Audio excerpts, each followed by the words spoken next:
इनका मानना ये है कि शायद हमारी कुछ कमी रह गई हिंदू मुसलमान की नफरत करने में। कभी मदरसों को छेड़ देते हैं, कभी दरगाहों को छेड़ देते हैं, कभी किसी और चीज़ को छेड़ देते हैं, मतलब कुछ ना कुछ ये करते रहते हैं। तो इनकी सोच ये है कि शायद हिंदू वापस आएगा। हर एक्ट में संशोधन हुआ है, ये कोई नई बात नहीं है कि वक्फ एक्ट में ही संशोधन हो रहा है। नहीं, मेरी गवर्नमेंट से यही अपील है कि इसमें बेसिकली किसी अमेंडमेंट की ज़रूरत नहीं है, और अगर किसी अमेंडमेंट की ज़रूरत गवर्नमेंट को महसूस हो रही है तो कम से कम जो स्टेक होल्डर्स हैं उनकी राय ज़रूर इनकॉर्पोरेट की जाए, उनकी राय ली जाए। इनका मानना ये है कि शायद हमारी कुछ कमी रह गई हिंदू मुसलमान की नफरत करने में, लाओ और ज़्यादा करके देखते हैं। जैसे कभी मदरसों को छेड़ देते हैं, कभी दरगाहों को छेड़ देते हैं, कभी किसी और चीज़ को छेड़ देते हैं, मतलब कुछ ना कुछ ये करते रहते हैं। तो इनकी सोच ये है कि शायद हिंदू वापस आएगा। हिंदू वापस आने वाला नहीं है। हिंदू इनकी राजनीति को समझ गया।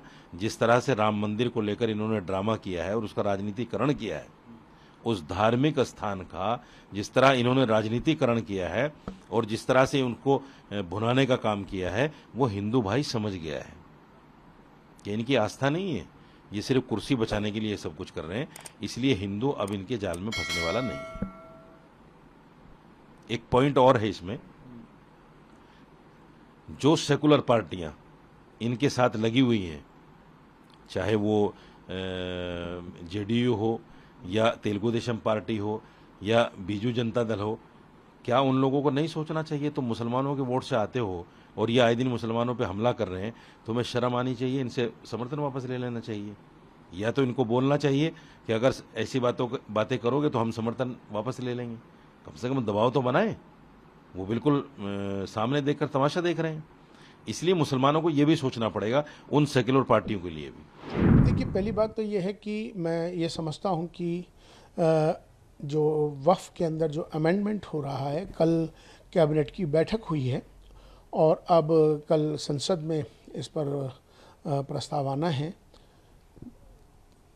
अमेंडमेंट एक प्रक्रिया है जो समय समय पर होती रहती है। हर एक्ट में संशोधन हुआ है, ये कोई नई बात नहीं है कि वक्फ एक्ट में ही संशोधन हो रहा है। वक्फ एक्ट में भी बार बार संशोधन हुए हैं और ये एक प्रक्रिया है, समय के साथ, समय के अनुसार वो की जाती है। हाँ, इतना ज़रूर है कि वक्फ की जो मर्यादा है, जो लोग वक्फ करते हैं, दान करते हैं, चूँकि वक्फ माने जो दान किया हुआ है ईश्वर के नाम, जिसने जिस भाव से उसको दान किया है, उस ज़मीन को या किसी भी चीज़ को जो वक्फ हो जाती है, उसका भी ख्याल हमें रखना चाहिए कि उसकी वक्फ की जो मर्यादा है उसमें किसी तरह से भी उसको कोई नुकसान ना पहुँचे, इसका भी ख्याल रखना ज़रूरी है। देखिए, वक्फ प्रॉपर्टी जो भी मुसलमान वक्फ करता है या वक्फ ऑलरेडी की है, उसका बुनियादी मकसद ये होता है कि वो किसी न किसी चैरिटेबल पर्पस के लिए या जिस भी पर्पस के लिए वक्फ की गई है उसको उसी पर्पस के लिए इस्तेमाल किया जाए, जिसको कि वाक़िफ़ की मंशा कहते हैं। तो लिहाजा पूरे मुल्क में लाखों प्रॉपर्टीज़ हमारे बुज़ुर्गों ने इस मकसद के लिए वक्फ की है, जिसमें कि ज़्यादा जो प्रॉपर्टीज़ हैं, अराउंड आप कह सकते हैं मोर देन 60 to 70% प्रॉपर्टीज़ मसाजिद यानी मस्जिदें और कब्रिस्तानों और दरगाहों की शक्ल में हैं। और इसी के साथ साथ मुल्क में इन प्रॉपर्टीज़ को रेगुलेट करने के लिए 1995 का वक्फ एक्ट मौजूद है। फिर 2013 में गवर्नमेंट ने उसमें कुछ अमेंडमेंट्स किए और ये वक्फ बोर्ड मुल्क भर में अपना काम कर रहा है। और जाहिर सी बात है, इसमें ज़रूरत इस बात की है कि जिन प्रॉपर्टीज़ पे, वक्फ प्रॉपर्टीज़ पे जो इंक्रोचमेंट है, उन इंक्रोचमेंट्स को तर हकीकत हटाना चाहिए।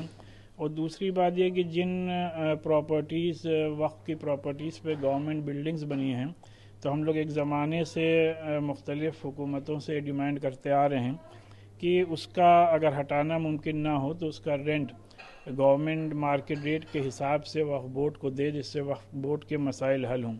बहरहाल अभी गवर्नमेंट क्या इसमें अमेंडमेंट लाने जा रही है, इस बात को तो इल्म नहीं है, लेकिन ज़ाहिर सी बात है हम नहीं समझते कि इसमें किसी किस्म के कोई अमेंडमेंट की ज़रूरत थी। ऑलरेडी वक्फ बोर्ड्स पूरे मुल्क में अपना काम कर रहे हैं और ये properties as per Islamic law लोगों ने वक्फ की हुई हैं, तो लिहाजा जिस मकसद के लिए प्रॉपर्टीज़ वक्फ की गई हैं उसी मकसद के लिए ही इस्तेमाल होनी चाहिए। आप क्या अपील करना चाहेंगे? नहीं, मेरी गवर्नमेंट से यही अपील है कि इसमें बेसिकली किसी अमेंडमेंट की ज़रूरत नहीं है। Thanks for watching video. Don't forget to like, comment, share and subscribe.